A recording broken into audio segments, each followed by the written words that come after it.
Hello everyone and welcome to my classroom. Welcome to the Coach's Corner this week. But before I go into our highlight this week, please make sure you like this video, and if you have not done so, please subscribe to my channel below. Any additional information that you need you will find in the description box, which can also be found below. Now on to brain breaks. Now brain breaks, some teachers have completely mastered the art of the brain break. They love them, they incorporate them into their classroom routines, and it's beautiful.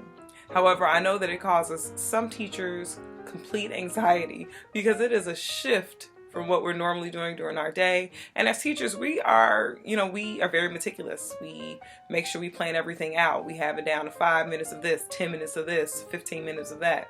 However, brain breaks are very beneficial for both you and your students.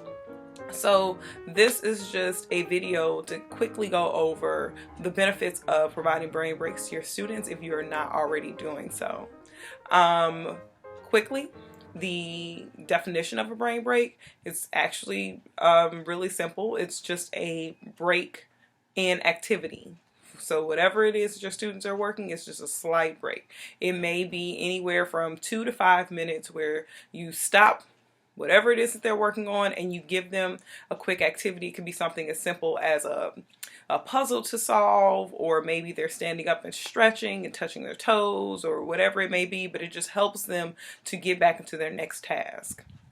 So I'm going to give you 4 reasons why, if you're not already doing brain breaks in your class, why you should be doing brain breaks in your class.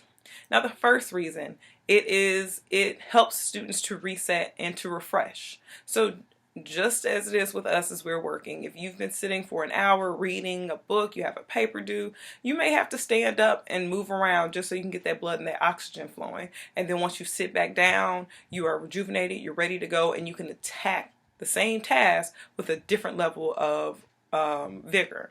It's the same thing with your students. We know that students, their attention spans are definitely short, so they need a moment. If they've been working on a task for 20 minutes, if they've been working on a task for 30 minutes, which is a really long time for them, they definitely need a break. So give them the opportunity to stand up, stretch. Maybe they'll play a game of Simon Says, but just something to get moving so that they can get back into that task and they'll be rejuvenated. The next thing, it is actually a great way to transition from activity to activity. So I know particularly with elementary school teachers, you may have to transition from language arts to reading to science, and that could be a great transition to get the kids just shifting in their thinking. So we've been talking about character development in our language arts section of the class, and we need to shift into our mathematics section of the class. You may want to provide a quick brain break, maybe a quick puzzle that'll help them start thinking about or using the skills that they would need in that upcoming math portion. The third thing, it helps students to re-engage in an activity. So this is something that happens to all of us. This happens to all of us. We've been sitting in a classroom and you're kind of standing there and you can see that the kids are completely checked out. You can tell they're really tired. They're trying to get through the activity, but they're so tired. Or maybe they're starting to get really chatty because they're just like, oh my God, we've been working on this activity for so long. So those are opportunities when I tell everyone, okay, you know what, let's stop, and quickly I may give them a puzzle that they need to solve, or a turn and talk activity with their partners, and that helps them to wake up and rejuvenate and re-engage with that activity. So that is a wonderful way to use a brain break. And the fourth and final which is something I think people don't think about as often, but brain breaks really help you build community in your classroom. So you need to think about the kind of brain break that you're using.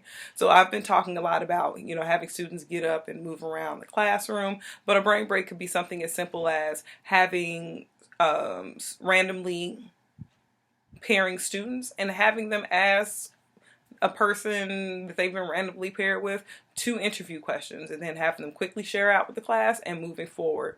You have to remember that you're always building some sense of community in your classroom, because that is what enables you to do everything that you need to do. You want kids to feel safe. You want them to feel supported.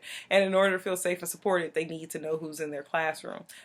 So like I said, this was just a quick overview of brain breaks and why you should be using brain breaks in your classroom. If you would like more information about brain breaks, you can contact me. My information is in the subscription box below. You can also visit my website, and I will make sure you have that information, which is also in the description box below. Thank you for tuning in this week for the Coach's Corner.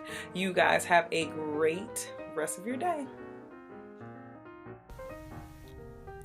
Hey! Interested in learning more or having me work with your school or organization? See the details section below for contact information. Again, thanks for watching.